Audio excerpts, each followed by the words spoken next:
Vous en êtes à votre 10e jour de grève de la faim, c'est ça aujourd'hui? Oui, c'est le 10e.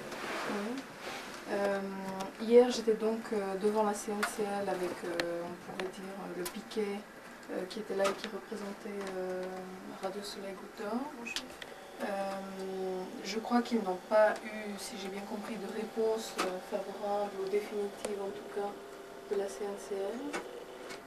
Je voudrais savoir si vous êtes prêt à continuer cette grève de la faim, étant donné que je crois que la CNCL va donner une réponse vendredi, c'est-à-dire demain. Oui, je crois que leur dernière assemblée, c'est demain. La grève de la faim, c'est vrai que ce qui l'a déclenché, c'était la non-reconduction de l'autorisation de Radio Soleil. Mais c'est toute une charge de bâton dans les roues injuste qu'on a eu depuis qu'on s'est créé en 81.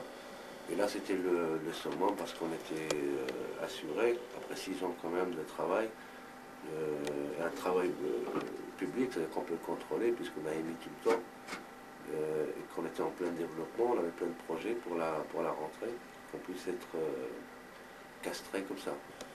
Bon, vous n'avez pas été les seuls, il y a eu beaucoup d'autres radios qui sont interdites de fréquence. C'est vrai. À partir du 25 ou à partir du 30 Normalement, c'est le 30 à 2h du matin, on devient illégaux. Oui. Et qu'est-ce que vous comptez faire si la réponse de la CNCL est absolument négative, catégoriquement négative? Je crois que l'équipe continue à émettre et moi je continue cette grève, on verra où ça ira. Parce qu'on nous parle de la loi, on nous parle des sages, au-dessus de la loi, respectons la loi, alors qu'il est évident, parce que nous sommes une radio, ça veut dire nous nous informons, et la moindre des choses c'est de savoir que dans la bande FM, c'est un gros paquet d'illégalité qui a été légalisé. Alors c'est ce qui dégoûte et c'est ce qui fait que je suis d'une origine bien précise et que cette radio s'adressait aussi à une communauté qui souffre de racisme. Alors c'est dégoûtant qu'on puisse nous faire subir cette injustice-là et autoriser d'autres qui étaient illégaux jusqu'à la loi. Par exemple, Radio Orient, Énergie, il n'y a aucune radio qui a été autorisée, qui peut prétendre avoir respecté la légalité. Déjà, il y a celles qui ont émis sans autorisation, avec des puissances pas possibles, se mettant même sur les bandes militaires, qui ont été reçues sur les tapis rouges et qui ont été autorisées et directement concurrentiels à nous.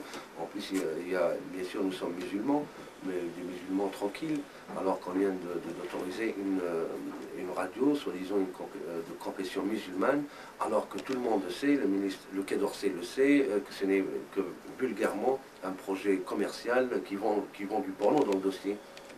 Vous parlez de quel de Radio Orient, par exemple, qui est soutenu par des ambassades, soi-disant musulmanes de la Mecque. Ils ont oublié que l'immigration est maghrébine depuis plusieurs années, elle souffre, et que ce n'est pas une aide qui lui offre tout cela, alors qu'on a été soutenu par la Ligue arabe. On a une lettre de soutien de la Ligue arabe. On ne voit pas d'où les coups. Vous l'avez là, cette lettre? Bien sûr, je pourrais avoir... on va vous la